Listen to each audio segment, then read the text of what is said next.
Здравоохранение – одна из наиболее острых и наболевших проблем в Нюрнбергском районе. В ходе рабочей поездки руководитель региона Айсен Николаев посетил взрослую поликлинику и познакомился с работой медперсонала и условиями приема пациентов.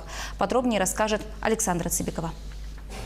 Глава республики отметил, что качество и уровень здравоохранения в Нюрнбергском районе, к сожалению, гораздо ниже среднего. Он дал поручение правительству в течение ближайшего месяца подготовить и внести на утверждение программу развития здравоохранения в целом по Южной Якутии. Примерный объем финансирования данной программы по Нюрнбергскому району на период до 2022 года составит порядка 1 миллиарда 700 миллионов рублей. В него будет включаться и капитальный ремонт зданий, учреждений здравоохранения в Нюрнбергском районе, ну и самое главное материально-техническое переоснащение, полное и снабжение той медицинской техникой, которая крайне необходима здесь в Нюрнбергском районе.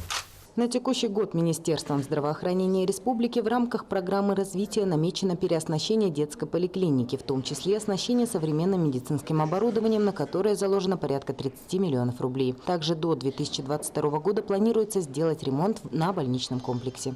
В 2020 году мы планируем закуп МРТ и ангиографа для Нюрнбергской больницы, для того, чтобы могли проводить высокотехнологичные операции на сердечно-сосудистой системе.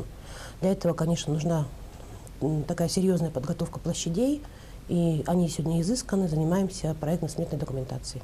После обхода взрослой поликлиники с главой Елена Борисова посетила больничный комплекс ЦРБ и лично ознакомилась с состоянием здоровья пострадавших от пожара 27 января в поселке Большой Хатыми. У пожилой женщины есть компрессионные переломы позвоночника и также перелом голени правой ноги. У женщины 33 года есть компрессионные переломы позвоночника. Ребенок 3-летний не пострадал, 7-летний ребенок, там имеется ссадина правой голени. Модернизация материально-технического оснащения медицинских учреждений Нерюнгри пройдет в несколько этапов и завершится в 2022 году. Напомним, примерный объем финансирования составит порядка 1 миллиарда 700 миллионов рублей. Александра Цыбикова, Захар Головин, Нерюнгри.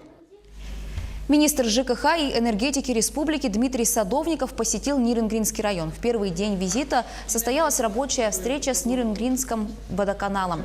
Как отметил министр, перед предприятием стоит огромная работа по освоению средств, которые поступят с федерального центра при софинансировании республиканского бюджета. В течение 2 лет будет выделено около 400 миллионов рублей. Общая задача – выполнить ремонтную программу и большую работу по сетям водоканала. Во второй день визита состоялось рабочее совещание с главами поселений и предприятиями ЖКХ.